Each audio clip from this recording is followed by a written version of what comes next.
What if I told you that everything that you've been taught about touring is completely backwards, if not totally wrong? See, for years we've been fed this narrative that if you're not constantly on the road playing 200 plus shows a year, then you can't grow or make any money as a musician. Well, that may have been the case 20, 30 years ago, but I think we all know deep down that there's got to be a better way. There's got to be a smarter way of doing it in the modern age so that we can actually generate an income as a musician without having to survive on protein bars and beef jerky out of a Love's gas station, right? So imagine that you don't have to spend 200, 300 days in a cramped van playing a bunch of shows. You actually can make the same impact, if not a greater impact. People hearing you all around the world, and you don't have to step one foot in a van. In fact, you don't even have to step on stage. People think I'm like making this up, but there are bands, even in like traditionally tour heavy genres like metal and rock, there are crazy metal bands like Infant Annihilator that to this day I believe still have never played a show. But they are super huge in that scene. And that is a testament to the fact that you can be in a position where you don't even have to step on stage, but you have a music business that is thriving and functioning. So this is the kind of stuff the music industry doesn't want you to know. So if you're ready to change your music business, let's jump into the main things that we need to understand so that we understand how touring kind of isn't all that it's cracked up to be and what to replace it with. So let's dive into a distinction that I think is very important. I think playing shows is very important. So there's a difference between going on a tour and playing a show or playing some gigs, right? I like to make this separation. No matter how small a tour is when you have to accrue the expenses that are typically associated with a tour. So if you are just paying for food for one day and you're paying for gas on a front and back, let's say I'm in Oklahoma City, I travel to Tulsa, and I fill up the gas while I'm there in Tulsa, and then I head on back. One fill up, two fill ups max, because those are actually pretty close that I could probably do it on one tank. So the costs are just tremendously low. I can get back to my house by the end of the night. I don't have to pay for a hotel, or I don't have to sleep in the parking lot of a Planet Fitness or a Walmart. That's a big bonus. There's just less costs that are accrued there. When you're on tour, you have to pay these expenses. You have to pay for the Planet Fitness membership. You got to pay for, the Expedia bookings to get the Airbnbs to get the place to stay overnight. You got to feed yourself every single day. And you got all these expenses that accrue on the vehicle. Sometimes you have to get the oil changed. Sometimes something goes weird with the tires and oh no, the axle's all weird. Man, if I had a nickel for every band I've been on tour with that has had issues with their trailer or something going on with the bus or the van and something's wrong, I'd be a millionaire, I swear. It's crazy how many vehicle problems we incur when we're out there on the road. So you get the idea. When you're out there touring, the expenses start to really pile up. Whereas when you're playing a gig at home, you can knock that out in a day. And even if you had multiple gigs in a row, like I'm playing over here on Monday, playing here Tuesday, playing here Wednesday, playing here Thursday, 4 days in a row, if you can go there, make it back to your house by the end of the evening and not accrue the typical costs that come with staying out multiple days in a row out trying to play shows, that to me is still a valuable way to get yourself known, because I don't want you to assume something that I'm saying from this video. I don't want you to assume that I'm saying because touring is not the effective way to grow your business that you shouldn't play shows at all.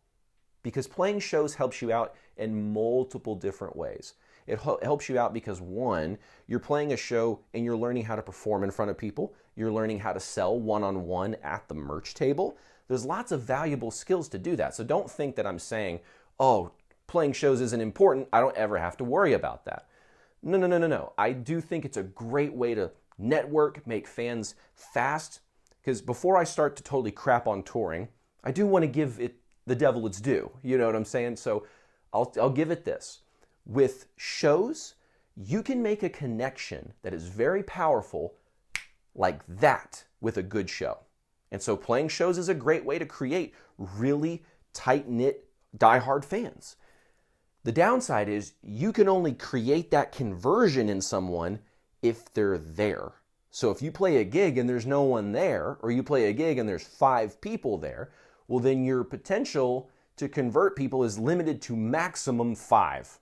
You know what I'm saying? Or maximum 15 people are going to love this stuff. Whereas if you start to look online, you'll see that the exposure to people that you can have is in the millions. You can get exposed to millions of people all across the world. The trade-off is that connection isn't as potent, right? When you see somebody in person, you're feeling the music, the speakers are hitting you, like, not literally, they're hitting you with the speakers, no, but like you're getting the air pumped out there and you're just like, oh, I feel the music. That is going to create a very potent connection between fan and artist, right? But the limit there is if we're starting out, we don't have a huge audience that already knows us, finding the people to get in the show, it's hard, right? Now you have to start hopping on other people's gigs, and there's politics that come with that, and dealing with promoters, there's a whole system with that. And I'm not saying that it's worthless, but I'm saying it's something you got to navigate. And a lot of people put all of their eggs in this basket and then are ultimately frustrated with the result at the end of it. I've known bands who are fantastic that did the road dog thing and just thought, you know, if I do this long enough, it'll become sustainable. And the reality was they could only do it 3, 4, 5 years in a row at max. And then they're like, dude, I got a kid coming. I just can't do this. Like, I can't do this the same way. Why? Because that's not sustainable. Not just because you can't keep doing it forever, but the idea that I'll just do this for a few years, build up a huge audience, and then I won't have to tour as much. That's not a reality either. It's all of a sudden now it's a momentum that you have to keep up and you can't stop or else it starts to die off. And I just think a lot of that is very expensive for an artist. Because like I mentioned, traveling out is very, very costly. It can cost you a couple $100s a day, depending on what all your expenses are. If you have crew and all these different kind of things, you have to take into consideration. So let's dive into kind of the second point here, which is the economics of touring. Where does it make sense? Where does it not make sense? We have to look at kind of two key things. One, I call it, I'm going to use kind of simple terms that everyone can understand. I don't want to get too business technical with it. Baseline expenses, okay? Bare minimum, what am I going to have to invest to make this tour work? So let's say a typical tour like what I've been on before, like a 30-day tour or a 25, 30-day tour. Let's just make it 30 for even number's sake. You have to think, okay, how much is it going to cost me in gas every single day? Let's add that up over the next 30 days. How much is it going to cost me in food for 4, 5, 6 people, depending on how big your crew is, over the next 30 days? Let's look at living costs. Are we getting Airbnbs? Are we doing the Planet Fitness, sleep in the parking lot type thing? What are we doing? Let's add those costs up. Then you start looking into potential vehicle maintenance expenses, right? You start looking, okay, we're going to, after this amount of miles, we're going to have to get an oil change, and then blah, blah, blah, blah, blah, blah, blah. You start factoring in those things over 30 days. There's a baseline set of things that you are going to have to pay for, whether you make a dime from the show or not. And that is your baseline expenses. You need to figure those out, put them in like a little spreadsheet, let the spreadsheet do the math for you, and just put that information in there so you know what you're dealing with, okay? The next side of the coin that you need to look at is your baseline revenue, okay? Now, this is where it gets a little tricky. Most people can create baseline revenue when they're getting guarantees. So let's say you're getting paid $100 a night and you're out for 30 days. How much are you going to make? You're going to make $3,000 minimum on your baseline revenue because you're getting a $100 guarantee. Let's say you're playing every single day. That's not typically feasible. You know, you'll take some days off here and there, but let's say you just totally grinded it out for a whole month, right? $100 a day for 30 days, making $3,000. And you can look at that and look at that against your baseline expenses. And here's the problem. I guarantee you that it is going to be a break-even endeavor, or it's going to be plus or minus like 5%, meaning you're going to be in the red, a little bit of money, or you're going to be in the green a little bit of money, but that's not enough money to make you go, this is going to be super easy, because there's something that most people don't take into account, which is variable costs, right? What are variable costs? That sounds really fancy. It's the things that you don't expect that come up. You break, a cable that you need to get replaced. Cables are expensive. It's crazy. I've worked at Guitar Center. I know the markup on cables. It's ridiculous. Like when I was an employee, put it this way, for like 25, 50-foot cables, I'd pay $7 to $10 for them, but retail they're $50. Yeah, markup on cables is crazy. That's a whole conversation for another day. But let's say you're traveling, maybe you don't have all the best travel, professional travel equipment to put all your stuff in so it's perfectly stored and nothing can happen to it. And a cable gets broken. Well, now you got to drop $50 here for a cable. Well, what if the mixer for the drummer goes out? Or what if what if the microphone craps out? You have to keep in mind, you have to keep some reserves, income put aside for those potential things that could go wrong. I'll tell you what our biggest problem is. Sorry, buddy. Our drummer destroys all the cymbals that he owns because the dude hits like a woolly mammoth. Dude just hits like he's the Juggernaut in X-Men. It's ridiculous. These cymbals have no chance. They're cooked from the moment they're bought. But we have to get warranties on them. That helps. But sometimes he eases up on them, and then when the warranty's expired, it's like he's like, yes! And then, oh, great, we got to invest in another cymbal. But this is the thing. That's a pretty big expense. If you buy a whole set of cymbals, it's like $1,000, $800 to $1,000 sometimes, because he uses the A Customs from Zildjian. Those are not cheap. So it's a thing that most people don't think of. They're like, oh, my expenses look okay against my revenue. We should be good because we'll make merch, and that's another thing too. Merch is something that unless you're on an established tour with a guaranteed pool of audience, you cannot make projections about merch. They're nothing but guesses at that point. Now, there's a little bit more of a science when it's like, okay, 1,000 people are going to be in the room every night, bare minimum. So let's just say, give or take a few hundred people, 1,000 is the average person. Let's start measuring our results against the 1,000 people and see what we roughly make per night when there's 1,000 people in the room. And then you can extrapolate that across 30 days and kind of roughly know maybe how much you're going to pull in merch, give or take like 15, 20%. Because you have good days and bad days, depending on what day of the week it is and where you're at location-wise. Just because people have different expenses and cost of living. I found that in the bigger cities, the merch nights are not as good. In the smaller towns, the merch nights are way better. That's just a little hint. Hopefully that'll help you all that are still doing gigs and stuff. That's a little hint for you there. Just think about it. It's more expensive to live in a city. So when you go to a show, you have less discretionary income to spend on t-shirts, beanies, hats, and all those kind of cool things they could buy from you. Whereas in a smaller town, they don't have a whole bunch of money, period, but the cost of living is lower, so they can afford to buy a t-shirt. They can afford to buy the beanie. I've noticed this where we'll go to Hays, Kansas and make $2,000 from that show, but then we'll go to Chicago and barely scrape in $200. It all just depends, right? I've been in certain towns that look big, but they're not, and so they do okay. Bunch of variables, right? So that's the point. It's a variable. You can't predict how merch is going to go unless you're on a consistent tour where there's a certain amount of people, like I said, but even then, it's still a pretty rough guess.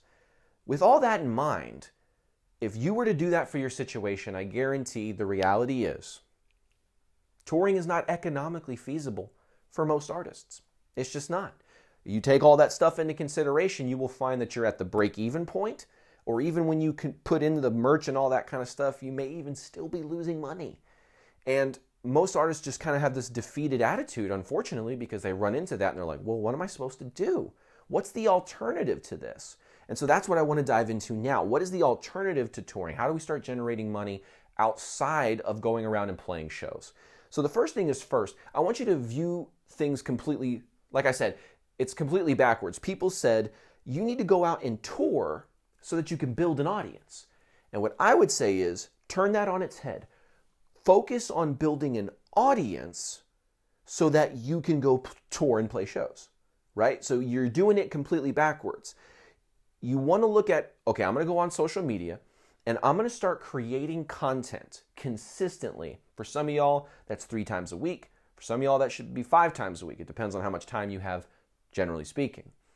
But you're going in there and you're consistently creating content that's trying to attract a certain person, right? You're trying to create content that is attracting the person who's going to have the least resistance to becoming a fan of you. Does that make sense? So, for example, if I'm going to use the extreme death metal example, even though that's not really my genre, Infant Annihilator, right? there's probably a certain type of person that listens to a certain type of music that if I'm Infinite Annihilator, I'm like, we need to get our music in front of those people. If we get our music in front of those people, they're not going to have to be like, who is this? I don't know this skeptical wall. They're just going to be like, hey, another thing that's like what I already enjoy. Yeah, give me some more of that. And that's kind of what happened. They got put out in front of the people who were the best fit for them, and then they had a product that was, to those people, really good. Again, to me, it's not my biggest cup of tea, but I could see from my students and people that work with me how excited they were about it. So that showed that what they were creating was just like, push everything to the most intense, cliched extreme almost. People were loving it. People were thinking it was awesome. So think about that for a second. They created this huge bond over their music because they put it in front of the right people. So this is the marketing side of the equation here. You got to create content consistently designed with the purpose of attracting the people who are going to be least, or I should say most receptive to your music and have the least barriers up and skepticism and defenses up, okay? So you're trying to attract those people with your content, but that doesn't necessarily generate us revenue. It could. Let's say you're doing something on YouTube. YouTube has the partners platform or the partners program, where if you have 1,000 subscribers and at least 3,000 to 4,000 hours of watch hours in a given year, then you can apply to earn money through YouTube. So actually, in YouTube's case, you can get paid just for creating good content. So that is there. Not all platforms are like that though, so I don't like to go into it with that mindset unless I'm just going to go all in on YouTube, if that makes sense, right? You'll notice for me, I've been doing way more posting on YouTube as opposed to my short form because two things. I talk a lot. I have some people that comment in the videos, they're like, Dax, could you make these videos a little shorter? I'm like, I try. I really do. I'm just a talker. I'm sorry, y'all. This is hopefully why you subscribe, is because in my rants, you hear additional nuggets of value that I wouldn't have otherwise given if I was just strict on like a script or something like that. So that's just how I am. So the platform fits me better. I can sit here, I can create and talk to you, and I can be a little bit more free form in myself as opposed to, okay, I have 60 seconds to deliver all the information that I need to deliver. That's a little bit more, that's different. But there's an incentive here too, because I also get paid to do it. Not very much, obviously. It's just a tiny little kick there, which beats a poke in the eye, but you get the idea.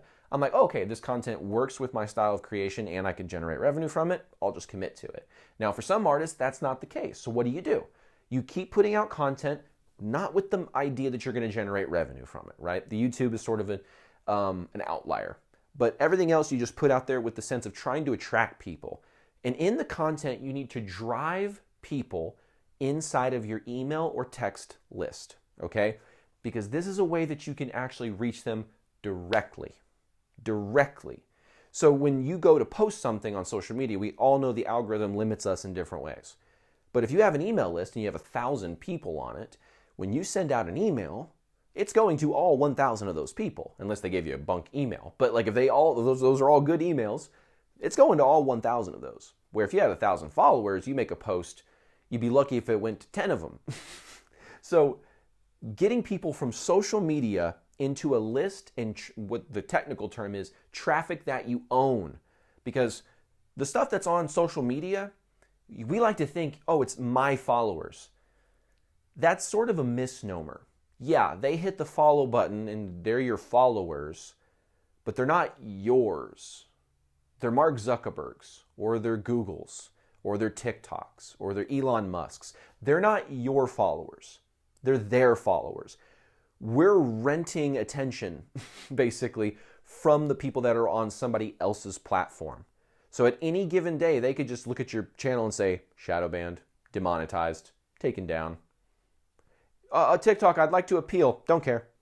That's just how it works sometimes, right? So we have to look at it from this perspective of, we have to focus on building an audience online, leverage that so that we can get them into our email and text list. So now we avoid the whole fact that we're renting attention. Now we can control the traffic because we own this list. How valuable is a list in your music business? We'll put it this way.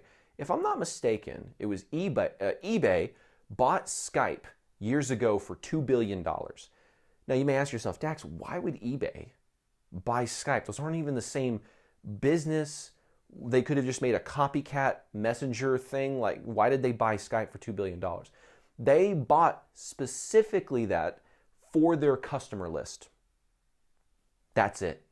That's how valuable contact information aggregated into a list that you own is. Now, are you going to sell your data to some big company? Hopefully not. You can respect the privacy and the data of all your fans and stuff. But I'm trying to get you to see that there is value in having a list of your contacts. Because guess what? Sometimes with other companies, those are lists of paying customers. So to buy a list of a bunch of paying customers is very valuable, right? So you can create your own list of people who are interested in you and have potentially bought from you in the past. Except you're not going to sell that to anybody. You're going to get the value from the list as opposed to somebody else. So that's the first aspect of it, is creating content, driving that content into an email list or a text list where you can let them know, hey, I've got this new CD that's coming out, or it's not CD, I've got this new single that's coming out, I've got this new album that's coming out. And you can also do it with merchandise drops. Like, hey, I just printed 20 of these wristbands. Once they're gone, they're gone. If you want yours, click this link and pick it up today. Thanks for listening. Super, super quick, right? I'm doing that like with texts. With emails, you can be a little bit more persistent, right? Because email is less intimate of a contact information than a text phone number is. So if you're emailing people every day, that's not that big of a deal, contrary to what you may think. You may think I'm bugging people. Once a week to 2 to 3 times a week is a good range, right? But texting someone every day or texting someone 2 to 3 times a week as a business, that can get old real fast. I'm talking to you, iBuyDirect. It's getting old. No, I'm just kidding. So we have to respect those contact informations, but from there we can start to now present offers and opportunities for people to support us, right? So we're doing this work, generating income the whole way, right? You're going in there, you're driving your fans down into the email list. You have a t-shirt, a wristband, a fan club, whatever you can create that you can charge $5, $7, $9, $10, $15, whatever dollars for, have something they can buy and drive people into that offer, okay? So now you're starting to leverage the audience that you're creating into offers that you create in your email list. But there's a dual benefit to this because we're kind of relating everything to touring, which is once you do this for a long enough period of time, you will have developed a large enough group of people that you can contact them and say, hey, I'm going to be performing a gig in your town. Click here to pre-order your tickets or to buy your tickets because they're ready. That is how you can start to perform shows across the country and have them actually make money. Because what sounds like a better situation? I'm going to go play a gig with no established bands who are all trying to gain their audience. So we're basically just going to be performing for the regulars at the bar and the 1 or 2 people that each of these bands can bring up. And then hopefully I can make, 10, 15, 20 new fans, including the staff, maybe make $100, $200 from the show and then try to do it again tomorrow night.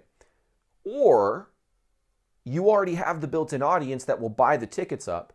And so you can set up either a door split arrangement where every ticket, it's like 50% goes to the venue, 50% goes to you type thing. And that can be profitable if you're bringing in a good amount of people. Or you can bring in enough people that you can command a guarantee. You can say, hey, I can guarantee bring X amount of people to your venue. So as a result, we'd like $1,000 in a guarantee or more. Because you can command the audience necessary to say, I am worth that. As opposed to doing the thing where you play for nobody for years and years and years and years and years and years and you expect that to grow your audience. It's like it will, one person at a time, but it's possible to accelerate that progress by focusing online, by focusing on how you can create content that attracts the right people, funnel them into a list that you control so you can communicate with them one-on-one, and then sell things, not in a pushy way. I have a whole other video that talks about how to sell without being pushy. But then you sell to them the offers that you have prepared for them, and you could start generating income that way. And from this relationship that you build, not just with the people who buy, but just the people who are in the list in general, you now have a way to communicate with them so that you can actually, if you're smart about it, segment your email list. So when people come in, have them put where they're from so you can separate it by state. The city is hard to, if you start segmenting by city, it's going to be very rough. But if you start segmenting by state, no matter what city they put in, they'll put the comma and then the 2-letter abbreviation for the state or the country. You can put that into the submission when they join the email list so that you know where they're at, and then you can segment the audience based on that input. So that means if anybody joins our email list and they put Dallas, TX for Texas, they're immediately moved into the Texas segment, okay? If someone puts in, Alaska, they're moved into the Alaska segment. And so if we have a gig in Alaska or Texas, we message those people directly. And so if you could do that, you can start to see, wow, I've built up a huge segment of people in X state. Let's try to book a show there and see how many people we can get to come out. And you can start reverse engineering that stuff. But trying to do the other way, trying to do the tour, grind to building audience, making money is definitely the longer, harder way of doing things. And yes, that may have been the way to do it 20, 30 years ago, but things have changed and we should adapt and do what's actually most efficient as opposed to doing what people have always done just for the sake of, well, they always done it this way. It's like, okay, but what if it becomes outdated? What if the industry shifts? What if technology moves? Then doing the same outdated thing is just burying your head in the sand for no reason, right? We want to be smarter than that. We want to be some efficient music entrepreneurs and artists who are understanding how the business actually works. So hopefully this video has given you some value to understand why touring may be a little bit more hyped up than it should be, and what a better alternative process would look like. So if you got some value from this video, you learned something new, hit the subscribe button, hit the notification bell, all that kind of good YouTube stuff. And if you'd like some one-on-one help implementing this alternative process, figuring out how to create offers that your fans actually want and will support you with, and creating the emails and all that kind of good stuff, click the link in the description. We have an application that you can apply to for a one-on-one coaching call. And so if that's something that you're interested in, be sure to do that. Otherwise, I look forward to seeing you on another video inside of Musicians Ignite. Take care.